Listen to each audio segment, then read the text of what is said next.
کہ کیا چاہتا ہوں بندہ مگر میں خدا چاہتا ہوں. بتاؤں تمہیں کیا کہ کیا چاہتا ہوں بندہ مگر میں خدا چاہتا ہوں. میں اپنے سیاہ خانہ دل کی خاطر وفا کے خالق وفا چاہتا ہوں.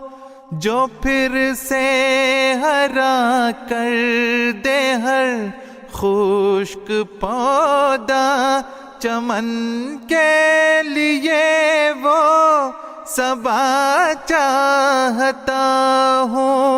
چمن کے لیے وہ صبا چاہتا ہوں. بتاؤں تمہیں کیا کہ کیا چاہتا ہوں بندہ مگر میں خدا چاہتا ہوں بندہ مگر میں خدا چاہتا ہوں. مجھے بیر ہرگز نہیں ہے کسی سے، میں دنیا میں سب کا بھلا چاہتا ہوں. وہی خاک جس سے بنا میرا پتلا، میں اس خاک کو دیکھنا چاہتا ہوں. میں اس خاک کو دیکھنا چاہتا ہوں. بتاؤں تمہیں کیا کہ کیا چاہتا ہوں بندہ مگر میں خدا چاہتا ہوں. نکالا مجھے جس نے میرے چمن سے، میں اس کا بھی دل سے بھلا چاہتا ہوں. میرے بالوں پر میں وہ ہمت ہے پیدا کہ لے کر قفس کو اڑا چاہتا ہوں. کہ لے کر قفس کو اڑا چاہتا ہوں. بتاؤں تمہیں کیا کہ کیا چاہتا ہوں بندہ مگر میں خدا چاہتا ہوں. کبھی جس کو رشیوں نے منہ سے لگایا، وہی جام اب میں پیا چاہتا ہوں. رقیبوں کو آرام و راحت کی خواہش، مگر میں تو کرب و بلا چاہتا ہوں. مگر میں تو کرب و بلا چاہتا ہوں. بتاؤں تمہیں کیا کہ کیا چاہتا ہوں بندہ مگر میں خدا چاہتا ہوں. دکھائے جو ہر دم تیرا ہو حسن مجھ کو میری جان میں وہ آئینہ چاہتا ہوں، میری جان میں وہ آئینہ چاہتا ہوں۔ بتاؤں تمہیں کیا کہ کیا چاہتا ہوں بندہ مگر میں خدا چاہتا ہوں۔ بتاؤں تمہیں کیا کہ کیا چاہتا ہوں بندہ مگر میں خدا چاہتا ہوں بندہ مگر میں خدا چاہتا ہوں بندہ مگر میں خدا چاہتا ہوں۔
أشهد أن لا إله إلا الله وحده لا شريك له وأشهد أن محمدا عبده ورسوله أما بعد فأعوذ بالله من الشيطان الرجيم بسم الله الرحمن الرحيم. Dear viewers, Assalamu alaikum wa rahmatullahi wa barakatuh. I welcome you وعلیکم all to the national discussion program organized by the Department of Tarbiyyat, Majlis Ansarullah UK. The topic of discussion is dangers of social media. We will start the program with the recitation of the Holy Quran, and I request Mr. Ahmad Tariq Mubashir to recite a portion from the Holy Quran with English translation. السلام علیکم ورحمۃ اللہ وبرکاتہ۔ اعوذ باللہ من الشیطان الرجیم، بسم اللہ الرحمن الرحیم۔ یا ایہا الذین آمنوا يا أيها الذين آمنوا لا تتبعوا خطوات الشيطان، ومن يتبع خطوات الشيطان فإنه يأمر بالفحشاء والمنكر، ولولا فضل الله عليكم ورحمته ما زكى منكم من أحد أبدا، ولكن الله يزكي من يشاء، والله سميع عليم. The portion of the Holy Quran just recited before you is from Surah An-Nur, chapter 24, verse 22. The English translation is as follows: I seek refuge with Allah from Satan, the accursed. In the name of Allah, the gracious, the merciful. O ye who believe, follow not the footsteps of Satan, and whoso follows the footsteps of Satan should know that he surely enjoins immorality and manifest evil. And but for the grace of Allah and His mercy upon you, not one of you would ever be pure, but Allah purifies whom He pleases, and Allah is all hearing, all knowing. Jazakallah. Jazakallah. Now I would like to invite Mr. Rashid Ahmad Mirza to recite a poem from Kalame Mahmud of Hazrat Mirza Bashiruddin Mahmud Ahmad, Khalifatul Masih II, Razi Allah anhu. السلام علیکم ورحمۃ اللہ۔ Walaikum assalam wa rahmatullah wa barakatuh. کلام حضرت خلیفۃ المسیح الثانی رضی اللہ تعالیٰ عنہ۔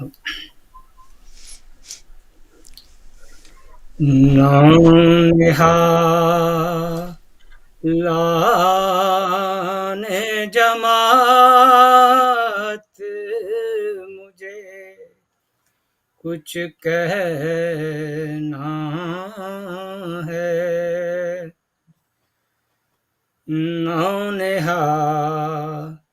Lawn جماعت مجھے کچھ کہنا ہے، پر ہے یہ شرط کے ضائع میرا پیغام نہ ہو، پر ہے یہ شرط کے ضائع میرا پیغام نہ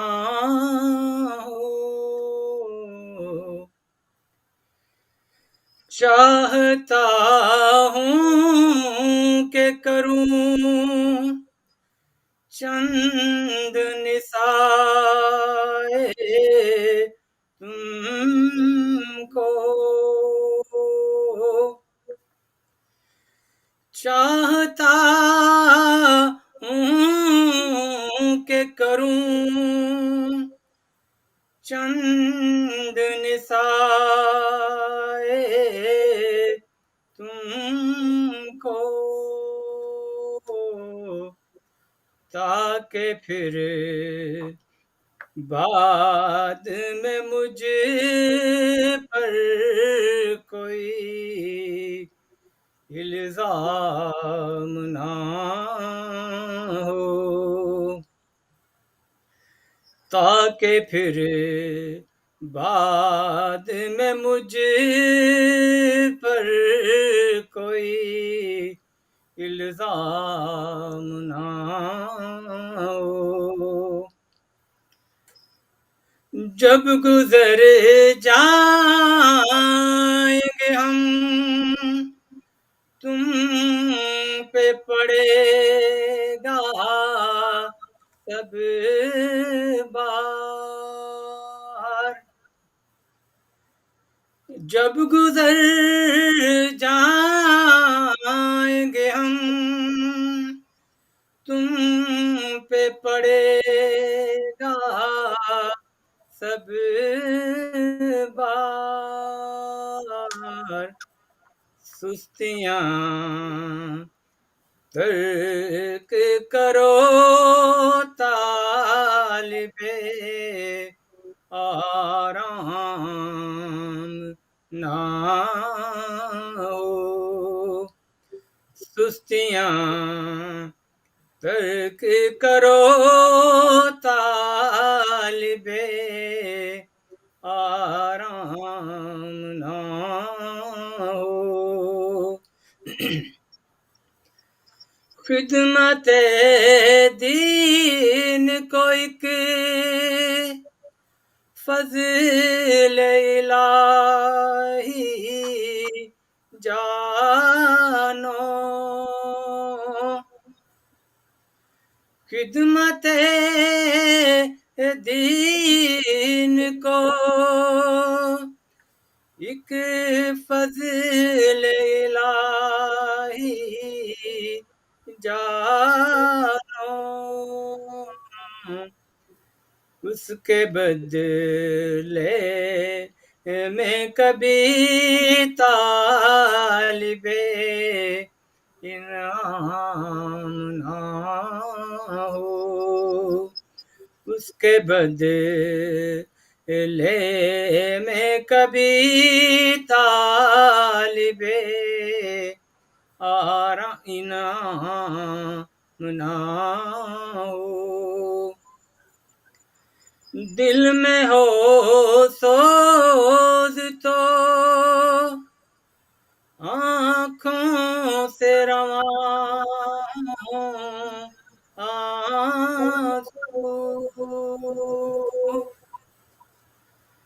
دل میں ہو سوز تو آنکھوں سے رواں آنسو، تمہیں اسلام کہو مغز فقط نام نہ ہو، تمہیں اسلام کہو مغز فقط نام نہ ہو، رغبت دل سے ہو پابند نماز و روزہ، رغبت دل سے ہو پابند نماز و روزہ، نظر انداز کوئی سائے احکام نہ ہو نظر انداز کوئی سائے احکام نہ ہو پر ہے یہ شرط کہ ضائع میرا پیغام نہ ہو. Jazakallah. Nicely recited. Now Mr. Muhammad Usama would read out the English translation of the recited poem. Warahmatullahi wabarakatuh. The translation of this nazm is that, O children of the community, I have something to say, but the condition is that my message should not be lost. I want to give you a few words of advice so that no blame falls upon me later on. When we have passed away, the entire burden would fall upon you. Give up your slothfulness. Do not become seekers of comfort. Consider the service of faith as a blessing from God. Never be the seekers of recompense in exchange for it. There should be passion in the heart. The eyes should be shedding tears. You should possess the spirit of Islam, not just the name. Be duteous unto prayers and fast. No part of the injunctions should be overlooked. Inshallah. Jazakallah. The Department of Tarbiyyat, Majlis Ansarullah UK is holding this discussion on dangers of social media as per the instruction of Hazrat Mirza Masroor Ahmad, Khalifatul Masih the Fifth. May Allah be his helper. Our beloved Huzur, may Allah be his helper, has delivered a series of sermons, addresses, messages, and held question and answer on this very important topic. Now we will be watching a clip of virtual meeting in which our beloved Huzur, may Allah be his helper, pointed out the ways of training for children.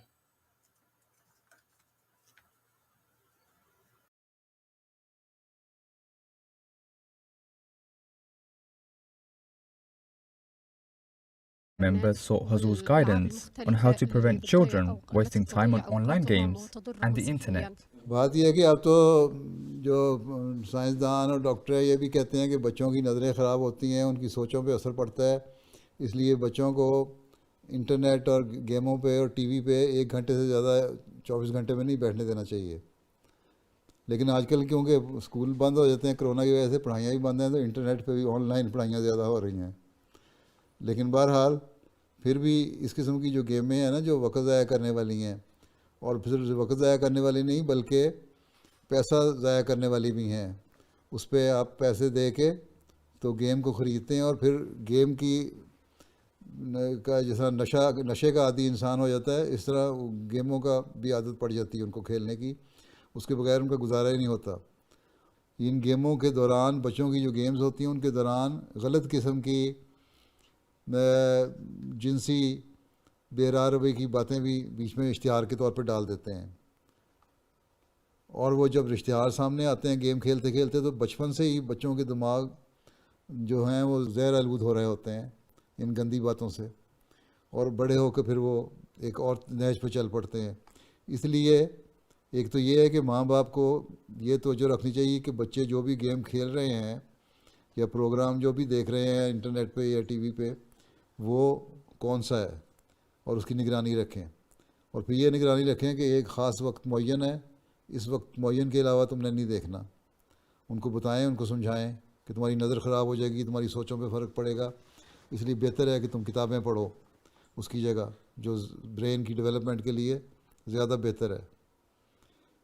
اور اس کے علاوہ ان کے لیے متبادل programme بنائیں، ان سے بیٹھیں، ان سے ڈسکشن کریں، ان سے باتیں کریں، ان کو اچھے پروگرام، دوسرے ایسے پروگرام اگر بہت ہی زیادہ زور دیتے ہیں تو پھر انٹرنیٹ پہ یا ٹی وی پہ ان کو ایسے پروگرام دکھانے کی کوشش کریں جس سے ان کی علمی قابلیت بھی بڑھے اور روحانی لحاظ سے وہ بہتر ہوں اور عقل کا جو معیار ہے وہ بھی بلند ہو. تو یہ چیزیں تو کرنی پڑیں گی اس لیے. لیکن بہرحال یہ بہت ضروری ہے کہ ماں باپ نظر رکھیں کہ بچے کیا دیکھ رہے ہیں. اگر ماں باپ پڑھے لکھے نہیں ہیں اور بچے پڑھ رہے ہیں اور وہ اپنی گیموں میں بیٹھ کے اپنے آپ کو انوالو کر رہے ہیں اور ماں باپ کوئی پرواہ نہیں کر رہے ہیں، ان کو اپنے مسائل کی فکر ہے، تو اس طرح آپ اپنی اولاد کو ضائع کر دیں گے. اس لیے اس طرف بہت احتیاط کی ضرورت ہے اور اس کے لیے بہت کوشش اور محنت کی ضرورت ہے. لیکن یہ بہرحال نگرانی کرنی پڑے گی. تھوڑی سی سختی بھی بعض دفعہ کرنی پڑتی ہے بچوں پہ اس لحاظ سے، تو لیکن مار دھاڑ سے نہیں، پیار سے سمجھائیں اور ان کو بتائیں کہ یہ تمہارا معین وقت ہے اور یہ پروگرام ہے. اور بعض ایسے پروگرام جس پہ خطرہ ہو کہ بےہودہ قسم کے اشتہار بھی آ سکتے ہیں، ان کو ویسے ہی بلاک کر دینا چاہیے، وہ آپ کے انٹرنیٹ پہ آئیں نہ. لیکن گیموں کے لیے بھی ایک معین وقت ہونا چاہیے. ہاں، صحت کے لیے باہر جا کے ان سے کہیں تم فٹ بال کھیلو، کرکٹ کھیلو اور کوئی گیم ہیں وہ کھیلو باہر، لیکن ٹی وی پہ بیٹھ کے اپنے ذہن کو خراب نہ کرو. اس کے 1 گھنٹے سے زیادہ تمہیں دیکھنے کی اجازت نہیں ہے. زیادہ سختی بھی نہیں کر سکتے کیونکہ آج کل کے معاشرے میں سختی کریں تب بھی بچے بگڑ جاتے ہیں. لیکن پھر بھی ایک پیار سے سمجھانا اور خود ذاتی تعلق بچوں سے پیدا کرنا کہ بچے آپ کو دوست سمجھیں ماں باپ کو اپنا، اس سے تربیت کے بہتر ذرائع پیدا ہو سکتے ہیں. ٹھیک ہے، محنت کرنی پڑے گی ماں باپ کو. اصل چیز ماں باپ کی محنت ہے. بچے پیدا کیے ہیں تو اب اس پہ محنت کر کے ان کو سنبھالنا بھی ہے.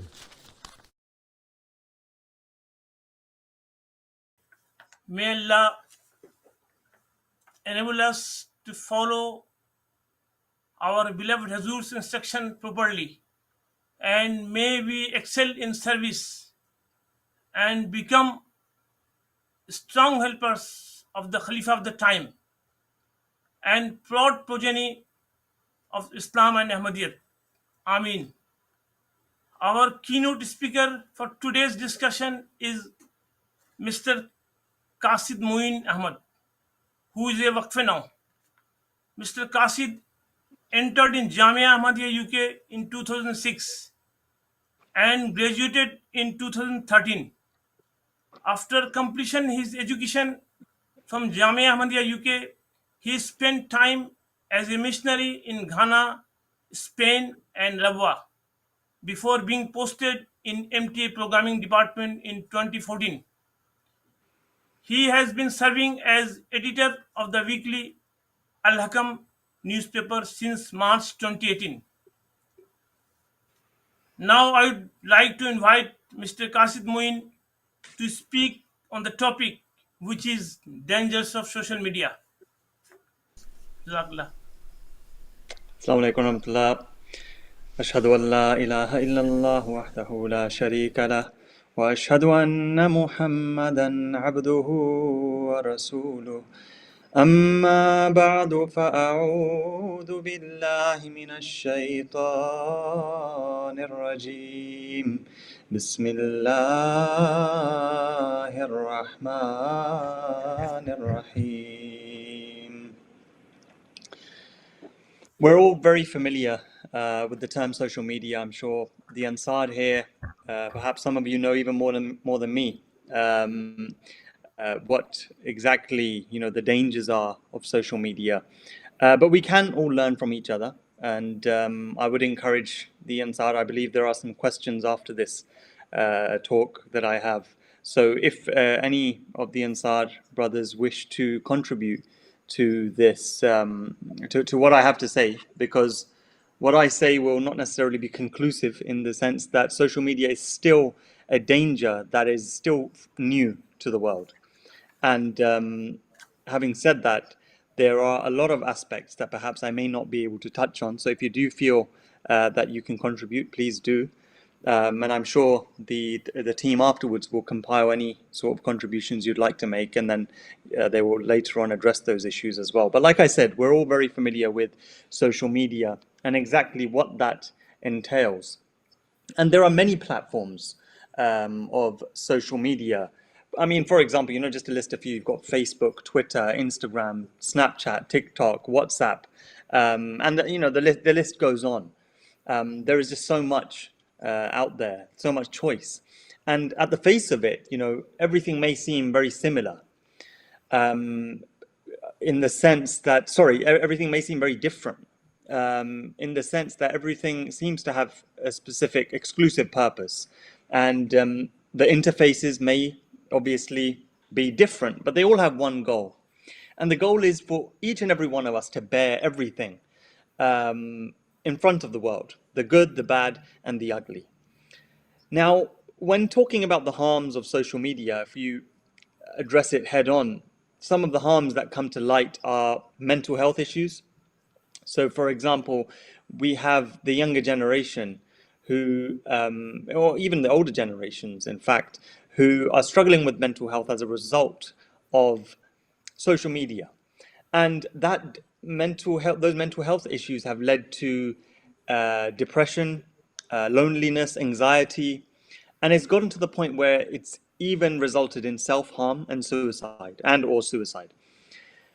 And it's a frightening and alarming state in the world right now that, I mean, there are multiple studies have been done and proven the link, the direct link between social media use and suicide rates and self-harm rates.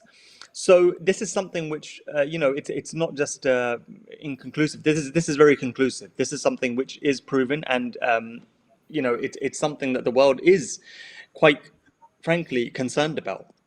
So you've got mental health issues, and then you've got self-harming and suicide issues as well, because of what social media can lead to, and I'll come to that a bit shortly. Then you've got fake news. Fake news is something I'm sure we can all relate to.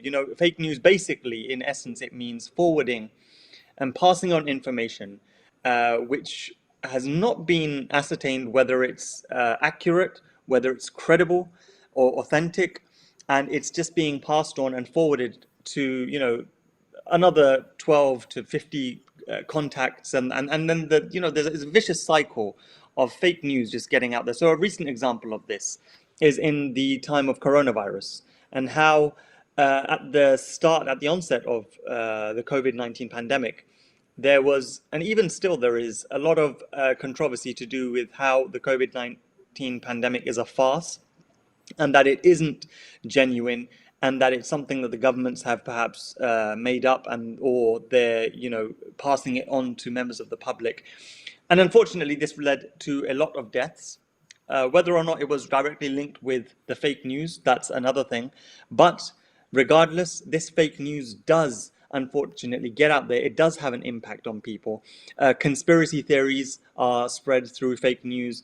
And there is just so much that, unfortunately, I mean, I think, we can all relate to this, where we are sent on a regular basis on WhatsApp, some sort of a quote or something research-based, medical news or something, and we take it, but sometimes we don't really ponder over its authenticity, whether it's accurate information, and we blindly sometimes pass that information on, but where in fact the onus is on us to actually be responsible for ensuring that information is accurate. Are we considering the fact that this information, we don't even know if this is accurate or not, and yet we're passing it on blindly to other people without thinking of the consequences? Yes, of course, the consequences may not be as dire as mental health issues, but still, there is a responsibility on each and every one of us to ponder over, this sort of harm of social media and spreading news that is not necessarily genuine.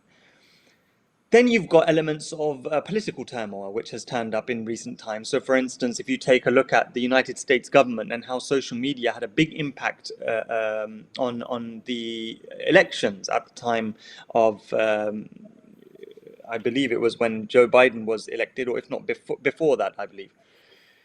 At the time, there was so much polarization within the country that it led to riots, mass riots, and it almost led to civil war.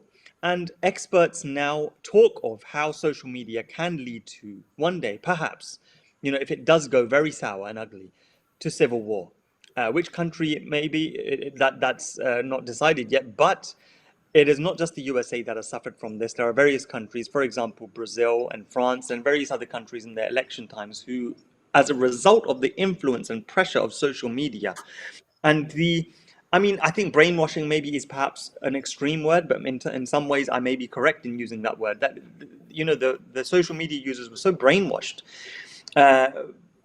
with fake news or exaggerated news, if you like, that it led to people getting out on the streets, and the polarization between the right and left became even more. The gulf increased so much more than what it was before.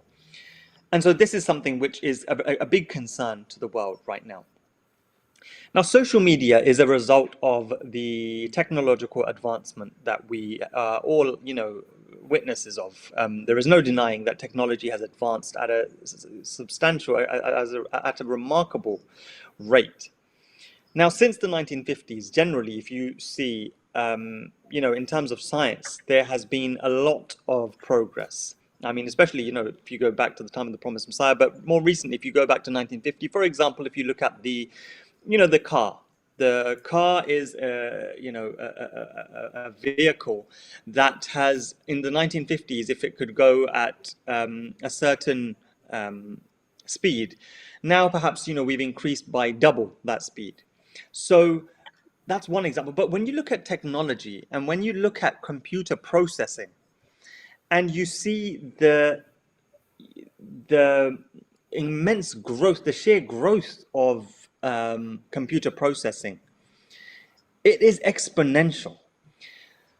They say that we have increased in terms of from the 1950s up until now, we've increased in computer processing speed trillions of times. So that's trillions percent. So if we look at the car, that's increased 100% in terms of speed, but computer processing speed has increased trillions of times over. That is a remarkable amount of growth. And that obviously, has led to a lot of people asking when robots will take over, robots or computers will take over. But the fact is, coming to reality, that science, or rather computer processing, has exceptional powers. And the people on the back end in Silicon Valley, they have a lot of power when it comes to our lives, our data, and what we post and what we, share with those platforms. Like I said, this generation, or Gen Z as it's called, and Generation Z is basically that generation that was born between the late 90s and the early 2010s.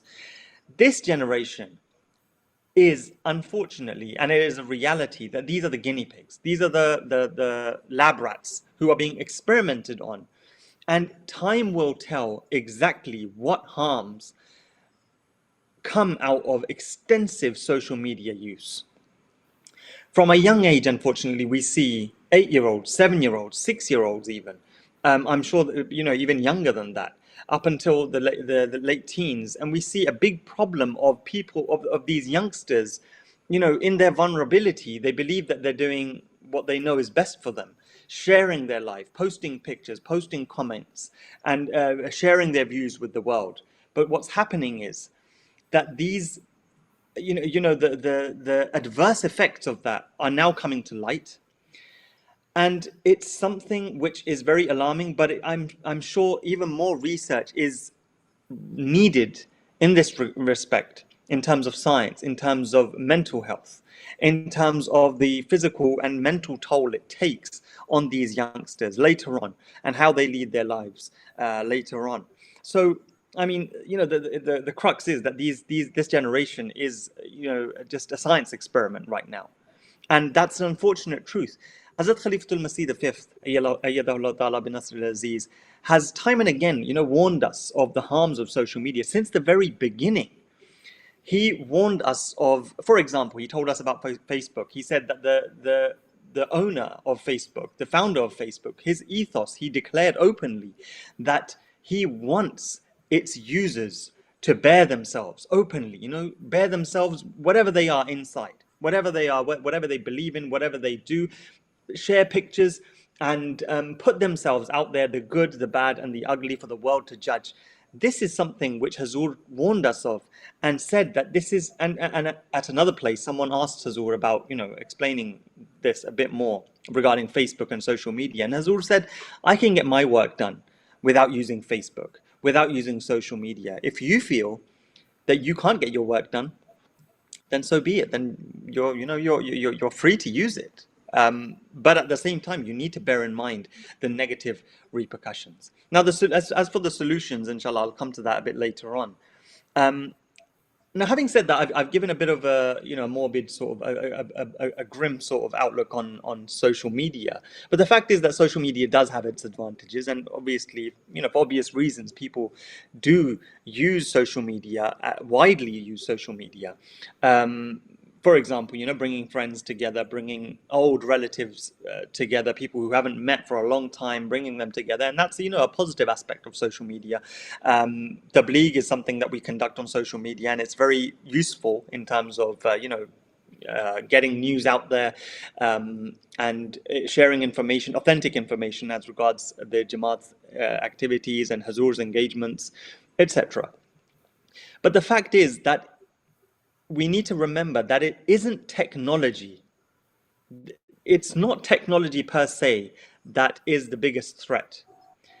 Technology isn't the threat. The fact is that technology has the ability, and we're seeing it, it has the ability to bring out the worst of humans. And that worst of humans is what is the actual threat, and what has been termed as now an existential threat, a threat to our own existence. Now, I will read out a few extracts of Hazrat Khalifatul Masih the fifth, Ayyadahullah Ta'ala bin Nasr al-Aziz, regarding social media, because it's important to touch base, it's important to understand what Hazur has said, and see from a central perspective, a Markazi perspective, how Hazur sees social media.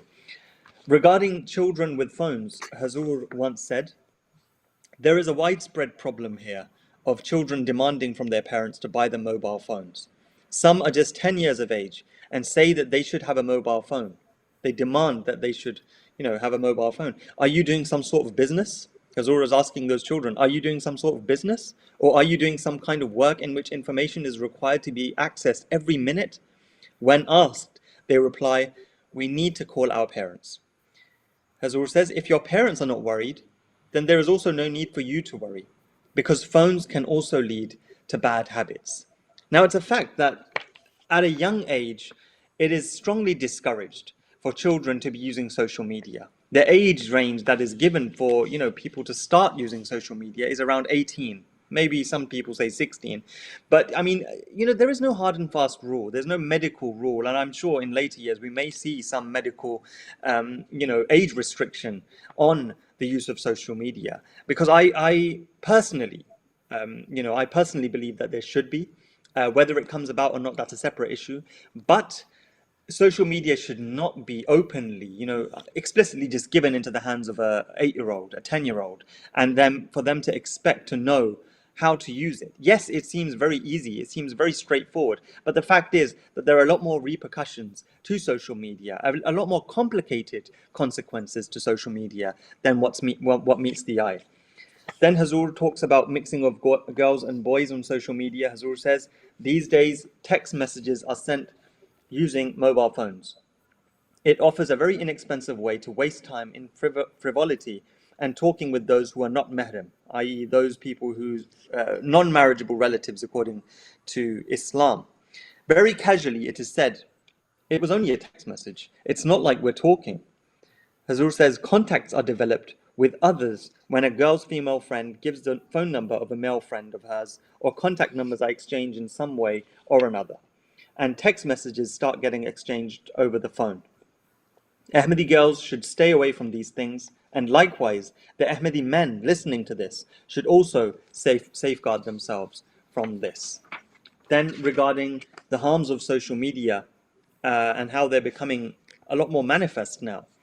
Hazur says, these days, many ills are developing through social media use. Young boys and girls sitting in front of their parents are silently chatting where pictures and messages are being exchanged. New accounts are being created in new programs, and the entire day is wasted on the phone, iPad, or computer, etc.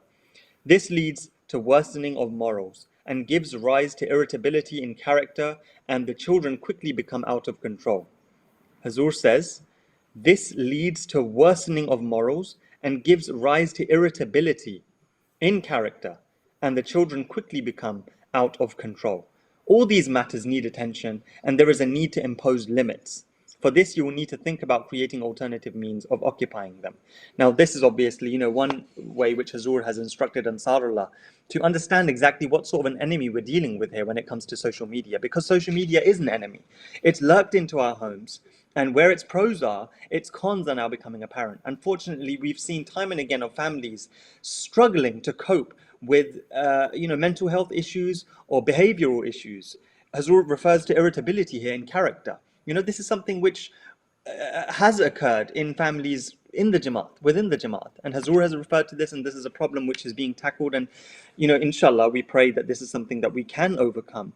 But it requires effort. And in the video that you've just heard, Hazur has said that parents will need to make an effort. It's not something that you can just take idly. It's a new challenge. It's a big challenge that we must overcome. And it's something that we really need to get our heads around quickly to be able to do something effective. Then Hazur, regarding becoming trendsetters instead of, blindly following the world and becoming trendsetters, Hazur says, we Ahmadis should remember that the world is going through a dangerous time.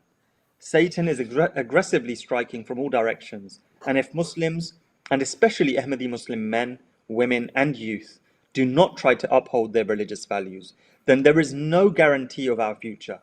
We will be held accountable by God the Almighty more than others because we understood the truth that the promised Messiah explained to us, yet we did not act upon it. Thus, if we want to save ourselves from destruction, then it is imperative to live in this world while adopting every Islamic teaching with full confidence. Thus, in such a situation, under human compassion, we have to show the people living in the progressive world the right path and save them instead of adopting their colors. Their reformation seems to be difficult due to their arrogance and distance from religion. If they do not reform themselves, then the future progress of the world will be led by those nations who keep the religious and moral values intact. Hazur emphasizes that we must not forget our responsibility. We must not just fall into the trap that the world has given to us and easily just blindly follow what the world gives to us. So social media, yes, it does have its pros, but its cons are not, invisible anymore. They're becoming more apparent. And the fact is that the younger generation are learning from our elders. The older generation, it's their practices on social media that are now being exaggerated a little bit more, just a little bit, just a tiny bit more by the next generation. And this is a trickle-down effect that will unfortunately, if we don't put a stop to, or if we don't put some sort of regulations by ourselves in terms of social media use, then this can lead to something very detrimental. Because one generation does it, the next generation does it a bit more, and then the next generation pushes its limits even further. And this is unfortunately an ongoing cycle that we can learn from human history and human psychology. Regarding the sanctity of photographs of Khulafa, and this is something that is very important as well, Hazur says, Hazrat Muslim Maud Razillah Ta'ala anhu narrated an incident when the promised Messiah had his photograph taken. However, when a postcard was presented to him, which had his photo on it, he said that this could not be allowed. He instructed the community that no one should purchase those cards, and as a result, no one dared to repeat this. These days, however, I have noticed on some tweets and on WhatsApp that some people are trying to circulate that old postcard. They have either acquired it from an elder or purchased it from a shop that sells old books. This is wrong and should be stopped. The promised Messiah ﷺ, this is important now what Hazur is saying, he says, the promised Messiah ﷺ had his photograph taken so that people from far off places, especially Europeans, who could judge a character from facial characteristics would see it and it would lead them to seek the truth. However, when the Promised Messiah ﷺ saw that people may turn this into a business and sell his photograph on postcards, he felt this may become a source of harmful innovation, and he strictly forbade it. In some instances, he asked for the postcards to be destroyed. People who have businesses selling photographs and charge exorbitant prices should pay attention to the matter. Some colorized photographs of the Promised Messiah, even though no color photograph of him exists. This is completely wrong and should also be avoided. Also, incorrect use of photographs of Khulafa should be avoided. Now, on social media, it's also important to remember that when in life we don't do certain things, then we shouldn't be doing those things on social media either. So, for example, it's often seen that people post photos of, their mulaqat with Hazur, and this is becoming now a trend. But posting your photo of Hazur, of a mulaqat with Hazur, it can come under the aspect of, although the intention might be pure, but the fact is that this can lead to then other things, and this is something you wouldn't do in real life. You wouldn't go around showing people, random people who you've never met in your life. Oh, look at this. This is a photo of me and Hazur. Look at this. Going around some sort of congregation and saying, this is a photo of me and Hazur. When you wouldn't do this in real life, don't do it in social media.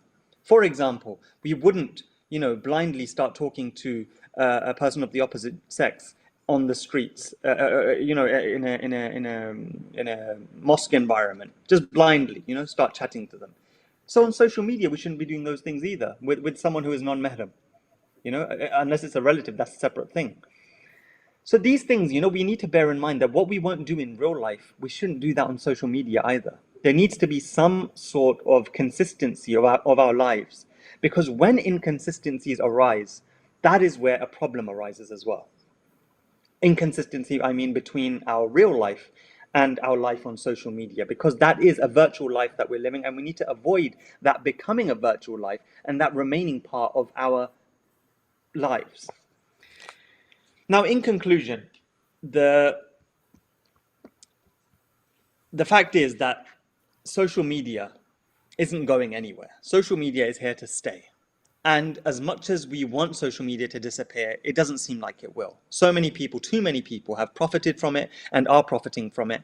And it's just something that we're just going to have to learn to regulate our lives around it. Some of which, I've mentioned on how to do those things. Of course, there is no hard and fast rule. We're all still learning. Like I said at the beginning, I'm not exactly an entire expert on how social media can be solved. How we can solve this problem of social media, but it's something that we all are in together, and we all must overcome somehow.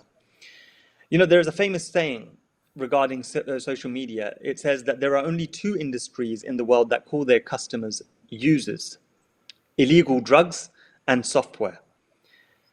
And this, we should take a moment to just reflect on the gravity of this statement, that social media is effectively a drug. Hazur has also referred to games and how boys and girls, when they're playing on games consoles like PlayStation, Xbox, and what have you, then they are addicted. Similarly, teenagers, younger children, and the older generations as well, even people my age and older than me, are in fact addicted. Some people are addicted to social media, and they get a dopamine hit from social media just as they would from something like cannabis or crack cocaine. And it gives them the same buzz, and those same, I believe, their neurons, brain neurons, are ignited just as they are whilst using social media and whilst using illegal substances. So this is something that we really need to ponder over, and something that we really need to reflect, that if it's becoming an addiction, like anything in Islam, Islam says that there should be moderation in every aspect of our lives. If there isn't moderation in anything, especially social media, then we need to really regulate ourselves and try to discipline ourselves. We all, by the grace and blessings of Allah, know what is right and wrong. The Holy Quran has taught us many things. In principle, in essence, we all are born on Deen Fitrat. We have a certain nature where we know right from wrong. This is something which also the Holy Quran has explained. And the fact is that, the very first hadith is innamal a'malu binniyat, that deeds are judged by intentions. What intention are we using social media for? That is something that we all must ask ourselves. Why are we using social media? Hazur said that he can live without it. His work gets done, and his obviously job is one of the most important job in the world.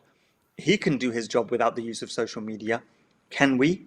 Yes, I understand, and we all understand that yes, social media sometimes does have its benefits, and sometimes you do need to resort to social media. But why are we using it? That's something that we all need to ask ourselves.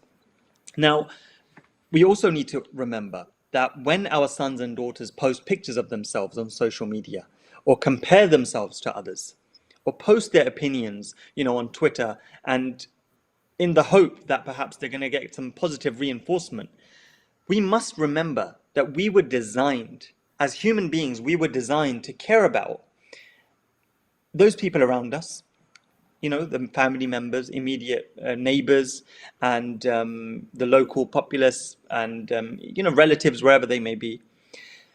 We were designed to care about what they think of us, but we have not been designed to take into consideration what thousands of people around the world, not just people, strangers, what they think about us. We have not been designed that way. We can't take that information.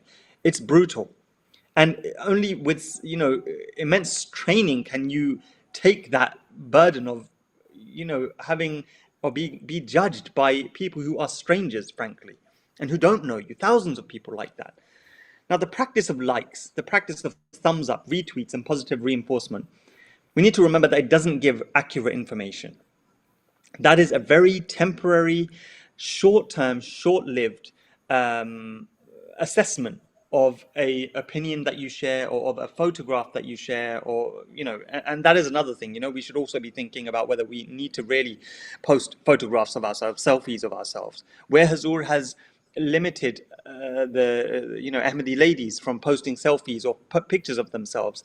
Then it does become a responsibility of men also to not push those boundaries and start taking selfies every single day and posting everything about themselves. There needs to be some form of consistency between the men and women. Yes, okay, there isn't that much strictness in terms of men, in terms of, I would say, wearing a headscarf, for example.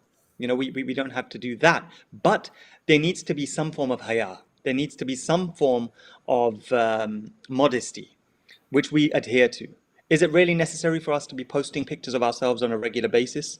Where it's necessary, we all know when it's necessary. We all know those circumstances that we really do need to post pictures of ourselves. Where we don't, there is no point. There is no need.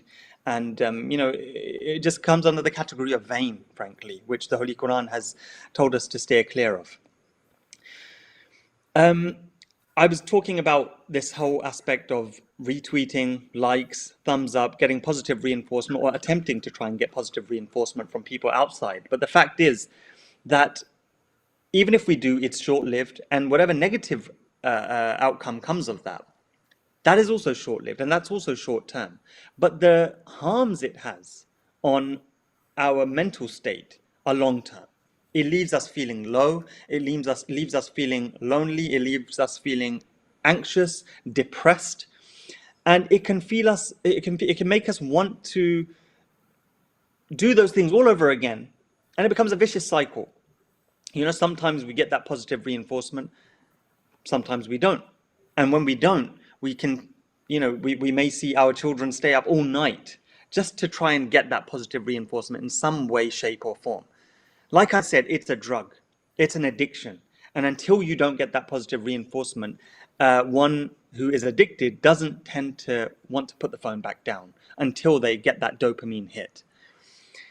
Those who work in big tech social companies in the Silicon Valley, they follow an unwritten rule. And it's interesting to hear about this unwritten rule. If you watch certain documentaries like The Social Dilemma, which is on Netflix, and I would advise, anyone who does have Netflix, they should watch that documentary, because it is a big eye opener. It is very educational. It does tell you exactly about what the harms of social media are and what it could potentially lead us to. But big executives who were once upon a time presidents and executive directors of a certain social media platform are now saying and leaking this information that there was an unwritten rule that they all used to follow. We wouldn't get absorbed by social media too much, and we would not let our kids have any screen time. This just goes to show that they were working for a company which obviously they were very passionate about, but they weren't passionate enough to let their kids and allow their kids to use those social media platforms. And we must realize, this is something that must push us to realize the gravity of the risk that social media poses to us as humans. What is the solution? Like I said, the solution is not conclusive. The solutions, there are only some solutions that are still out there. And I think we're all in this together. We're all trying to figure out what the way around this is, because like I said, this isn't going anywhere. We need to learn to live with it, and we need to learn to regulate our lives around it. Some of the solutions which have been proposed by experts are, for example, to switch off notifications and to delete apps that are not entirely necessary. Switch off those notifications for apps that aren't necessary, and any apps that are, time wasting and time consuming, which you don't necessarily need for your work or for your livelihood, you should delete them. Then, no devices should come into the bedroom when it's time for bed. Before sleeping, everyone should put their devices outside. And if they're, extremely, sometimes work requires them to keep their device around them, then, one should have enough self-control not to look at their device or use social media before going to sleep. Because the fact is that social media is a platform where a lot of information is consumed in a very short period of time. Something which humans aren't necessarily used to. In a book, you're reading through a book, you're flicking through a book, and you're absorbing information very, steadily.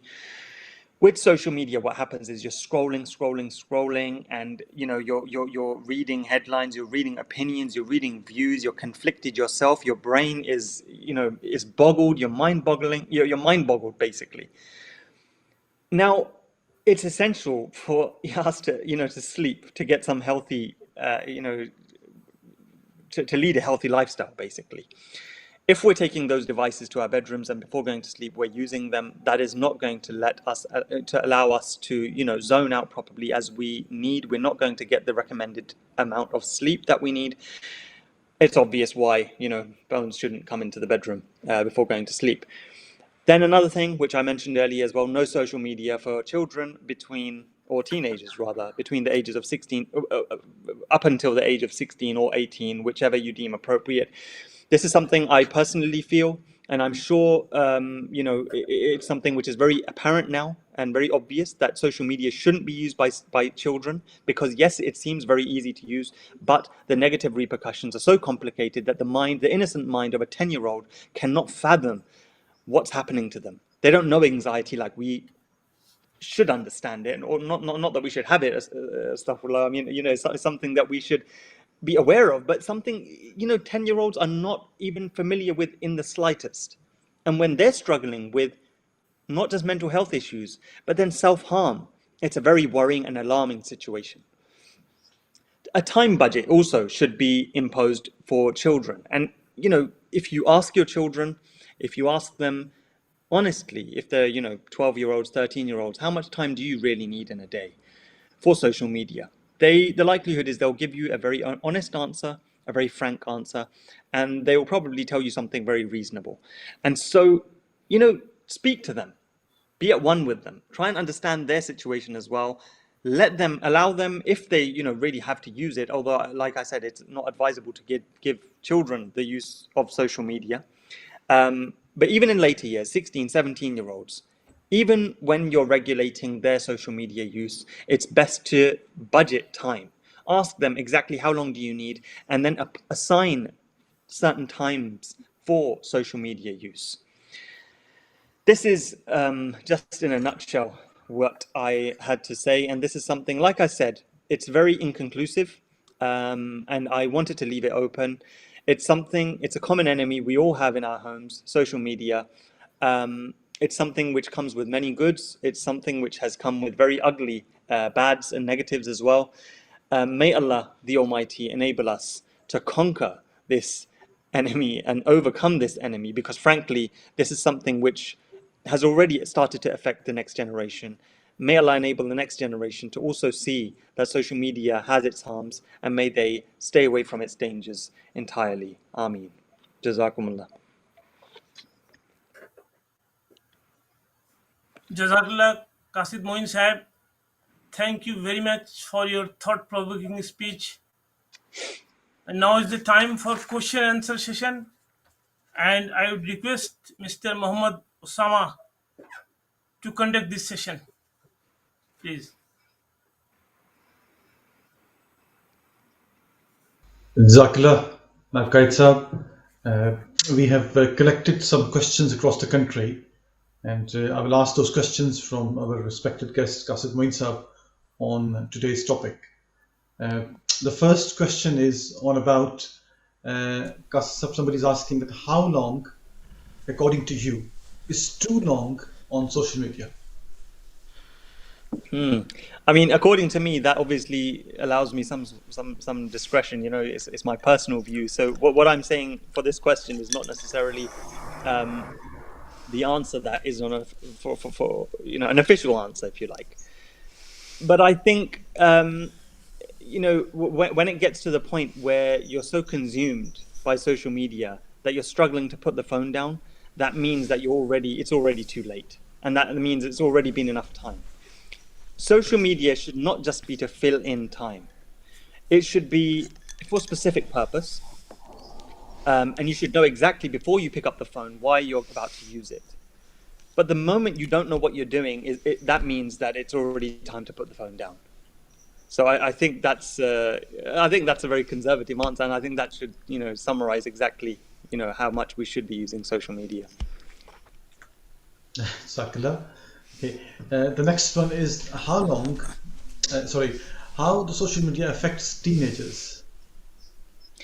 So, you know, like I said, I mentioned in my talk as well, I mean, I'm not a medical expert. I'm not entirely sure in terms of medical terms what it does. But like I said, there are multiple studies that have shown that especially teenagers, they are at a great risk of mental health issues, being exposed to mental health issues, for instance, anxiety and depression, and you know, to the extent where it's self-harm and even suicide. You know, I recall an incident I watched on the television of a young girl. I don't think she was any older than 12 or 13, and this was in America, I believe, and she was so impacted by the use of social media. Such a negative impact of social media was on her that she took a gun and she tried to kill herself. But the poor girl, she didn't do it right, and she shot off half of her face. So now she lives with, you know, for the rest of her life, she's going to live up to 80, 90 years old with a deformed sort of, you know, facial features. And that's all something which was in the spur of the moment, you know, something which was so spontaneous, or it was so time sensitive. I mean, it was limited to that time, you know, how she felt, but she considered it enough to end her life. Unfortunately, this is becoming a trend in the outer world. By the grace and blessings of Allah, this is something which doesn't affect the Ahmadi youth. But like I said, you know, it's out there. There are harms, and these are the outcomes. We should learn from the mistakes of others, and we should understand that, you know, teenagers are at risk. Children are more of a risk. We too are also at a risk.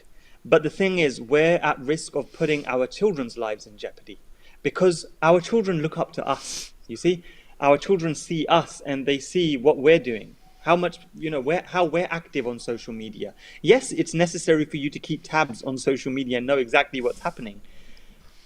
But what your behavior is on social media, how you behave on social media, the children are all too aware of that. You know, whether they express it or not, they know what you're doing, and they know what limits you're crossing, and they will only push those limits further.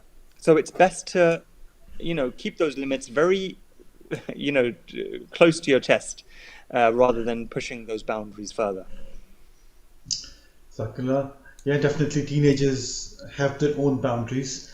So set those boundaries by themselves can help them as well. Yep. The next question is from another brother. He said that is spending time on social media like sermons, does Islamic speeches, are they good? And how long one should spend in a day for these programs? Watching darses and sermons. Watching darses, sermons, Islamic speeches. I think the thing is, children shouldn't be pushed into some intense sort of exercise. I mean, there should be moderation. If you're not listening to it at all, darses or sermons, then it's probably a good idea to switch those on every now and then and allow your children to be, in front of MTA. MTA is something that has always stressed, and I think it's very obvious now that, we should be listening to MTA. MTA should be on in our homes, so that children do have that connection with Khilafat, they do have that connection with the Jamaat, they do have an understanding of what their responsibility is as Ahmadis. Because there is so much influence, for instance, there's this celebrity culture now. And there are so many role models on a regular basis. We're changing, the children are changing role models. One day it will be one role model, the next week it will be another role model, and then it just keeps going on. And they're looking up to different celebrities on Instagram and seeing their their stories and their posts, and really getting inspired by the way they live, and they're trying to copy that basically, and it shows sometimes through the clothes that they're wearing, through the way that they want to appear. You can see exactly which type of celebrities they're being inspired by, and it becomes obvious. So the thing is, we need to give them a positive role model as well in the form of Huzur, in the form of Nizam-e-Jamaat. We need to give them a positive outlook. We need to give them some form of identity. Identity is one of the biggest things that our children are struggling with, and even my own generation has struggled with, and even the generations before me has struggled with. Those of us who have migrated, especially to this country, because let's not forget. We are still, when we're talking about I say, Pakistan, of Pakistani origin. Of course, there are many other Ahmadis as well who belong to other races as well. Wherever we're from, we're a melting pot of various races, but we all collectively share this attribute of being Muslims. And whether or not, we're one race or another, we're still Ahmadi Muslims, and Ahmadi Muslims are still seen, not necessarily Ahmadi Muslims, but just Muslims in general are seen as backward people. It's important to give a purpose to our next generation, values, an identity to our next generation, so that they don't struggle to try and find their footing in life, and so that they have a strong understanding of their values, they have a strong understanding of who they are. Coming back to the question, yes, darses and sermons should be listened to. There's no specific time. How much we listen to it. We shouldn't do undue harshness to our children where we force them to sit and listen by hook or by crook. We should also come up with some form of entertaining ways of narrating incidents. Before going to sleep, if they're young children, narrate to them incidents of Islam, early Islam. Huzur has now given so much information to us of the companions of the Holy Prophet Muhammad ﷺ, and he continues to do so. Just pick up one of those stories and just share those with your children, and narrate them in a way that excites them in the same way that other stories do. There are incidents of the life of Hazrat Masih Maud Islam. Those of you who can read Urdu, Sirat al-Mahdi is a brilliant, beautiful book that narrates incidents of the life of Hazrat Masih Maud Islam. And those, I feel, those should be shared with children, whether they can speak English or Urdu, you can translate it for them. But there is so much out there. It's not just forcing the children to watch them. You should be also making, as parents, we should be making the effort also with them. It shouldn't just be us saying, Hazrat Mirza Bashir Ahmad Sahib said something very beautiful, who was the brother of Hazrat Muslim Maud, Razillah Ta'ala anhu. He said that it should not be that we say go to namaz, it should be that we say come to namaz. We should also be going to namaz as well. You can't just say go to namaz and expect them to understand that it's important for them and not important for us. We should also be taking them. So we should be taking our children along with us on this journey of understanding who we are. There's not enough knowledge for us, never enough knowledge for us to know what our purpose is in life, and we should do everything we can to make it easier for our next generations to understand or to get an identity of their own in terms of being Ahmadi Muslims. Jazakallah Kasa, for a detailed answer. Jazakallah. Okay, the next question is slightly different. It's about the older generation, not teenagers.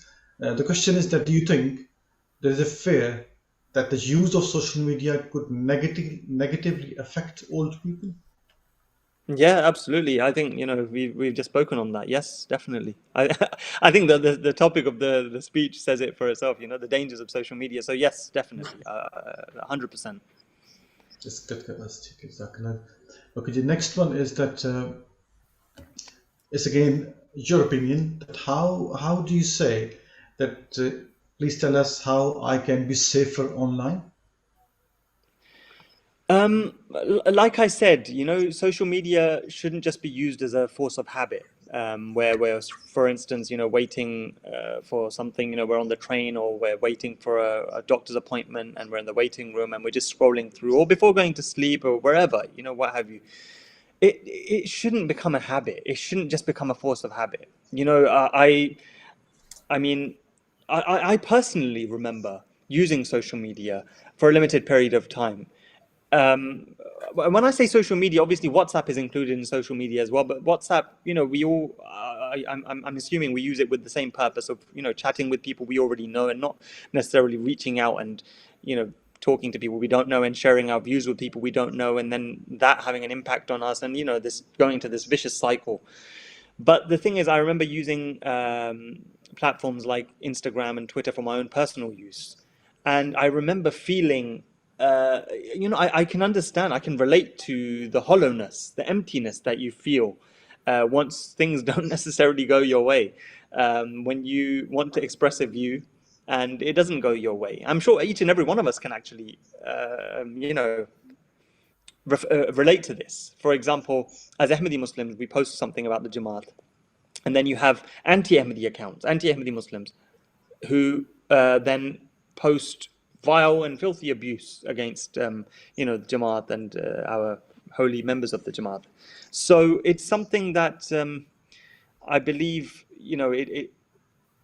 it does need some regulation for sure, definitely. But what was if you remind me, what was exactly the question? Somebody's asking that how can I be safer online? How can you be safer online? So I think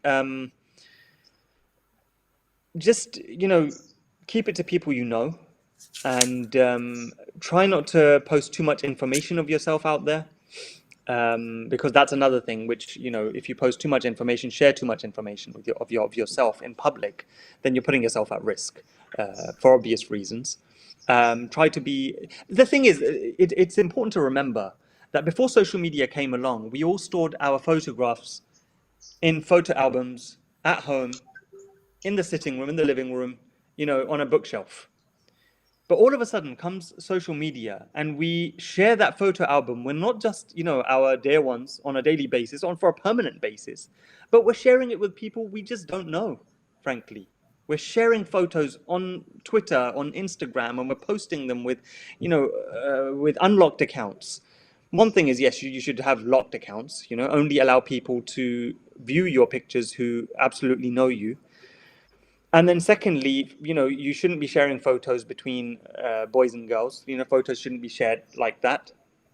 I mean, there are a number of factors. I think I touched on as well in my speech, but this is just in a nutshell, which I could, Ji, mention.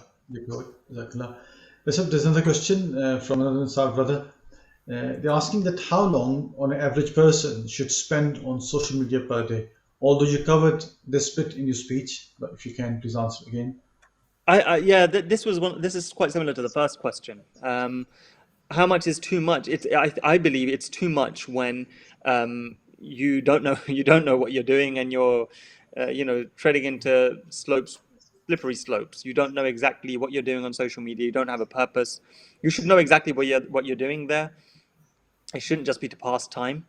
To pass time, there are many, brain activity games as well that you could be playing, like Wordscapes. It's a very healthy game.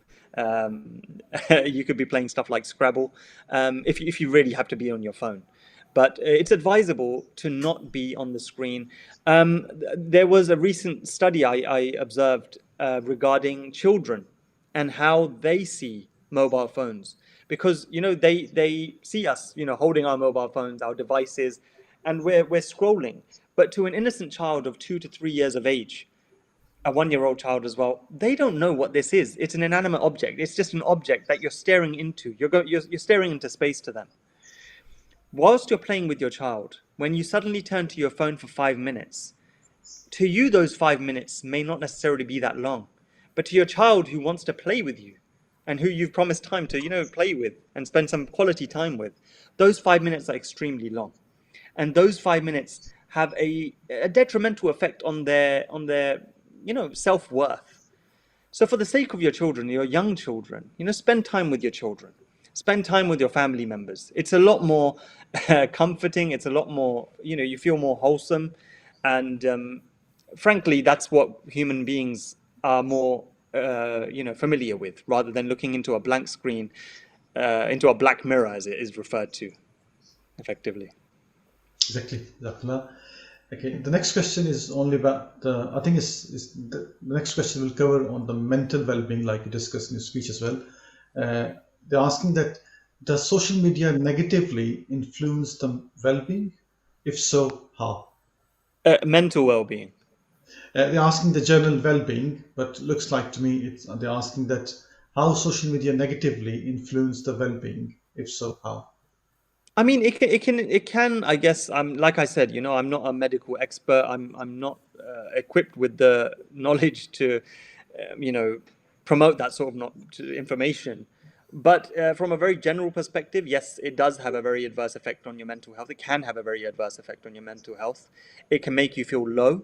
When you start comparing yourself with others and you put your photo alongside someone else's photo, and you may not be doing it advertently, but inadvertently, it's something that does make you feel low. It's something that makes you feel, inferior. Inferiority complexes come with a lot of byproducts, unfortunately. The same goes for depression. It can lead to depression as well. Self-harm, like I said, it's an extreme, but it's not something humanity is unfamiliar with. On the news, you will see it time and again coming up where the youth are harming themselves because of social media use. It's something that does require, we require a lot of educating in terms of it. I myself do, and we all do collectively. We need to understand what the harms are. But what I've told you so far, I hope, I haven't mentioned anything inconclusive, but most of which I've said is conclusive, in that there have been multiple studies that suggest that social media use does have extensive social media use does have a detrimental effect on mental health. Okay, the next question is about the platforms. That which social media platform, according to you, is the safest one? I mean, they all have their pros and cons. If I say WhatsApp, then the only harm with WhatsApp is that, one post gets shared, which can be something medical. For example, it can be something that we should drink, for example, which can cure cancer, and that then, we blindly forward it to another 40 people, that 40 sends it to another 40, and it increases exponentially who we're sending it to, and that information gets out there. It's very likely for someone to actually follow that fake news, that fake sort of advice. So that is one harm of WhatsApp.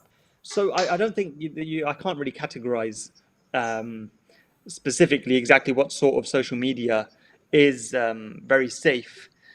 I think every element of social media does have its harms.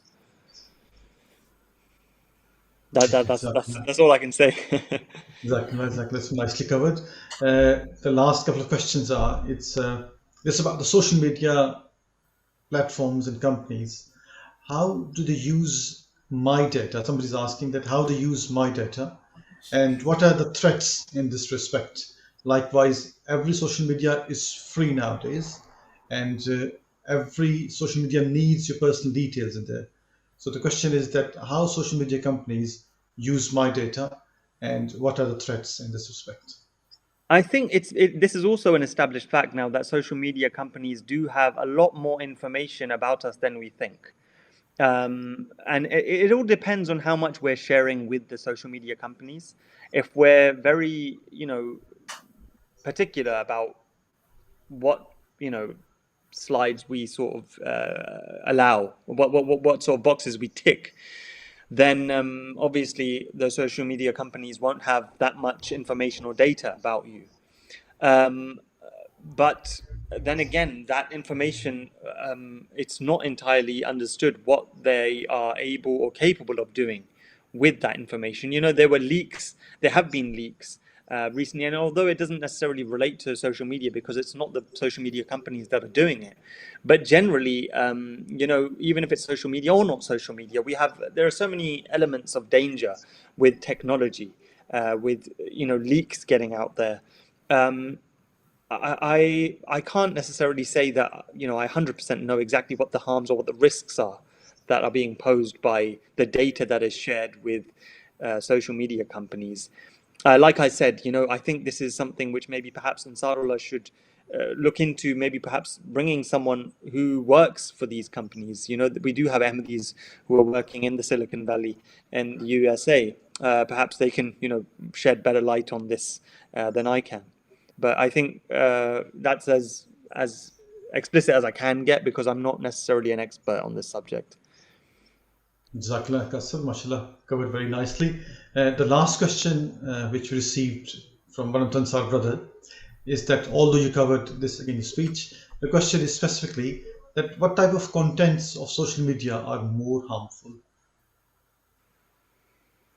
That's an interesting question. I would have liked to ask the questioner, what do you mean by content? But I guess, obviously, posting photos can have detrimental effects. Even if you put the element of parda aside, just getting comments on your looks and how you appear, especially for a girl, like I said, putting parda aside, it can have very horrible negative repercussions, and it can make them really, feel low, and can lead them to, feel anxious and have, public anxiety, social anxiety, and they wouldn't want to go out in public. And it just, like I said, everything has its own harms. There isn't a greater harm of social media that I'm aware of.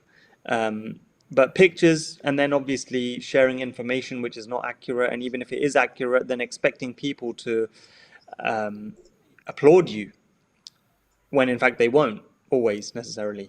That is also something that can lead to negative results.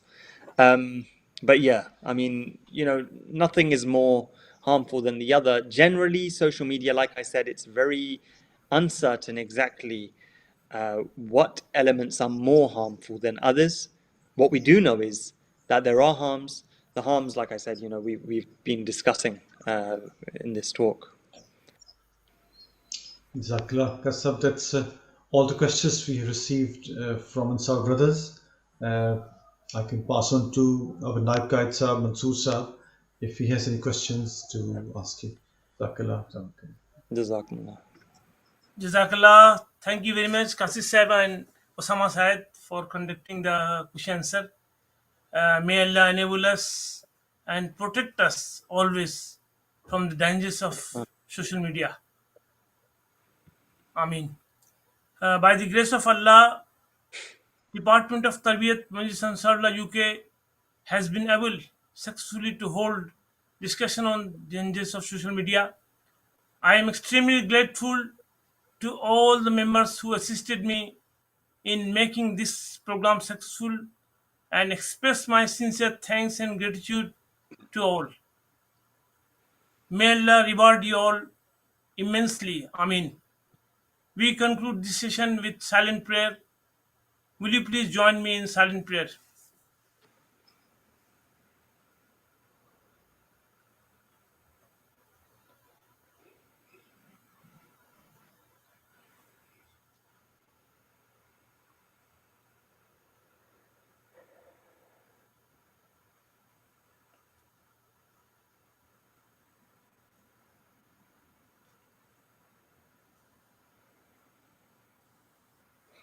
Ameen. Jazakallah. Jazakumullah. Assalamu alaikum. Walaikum salam. Assalamu alaikum.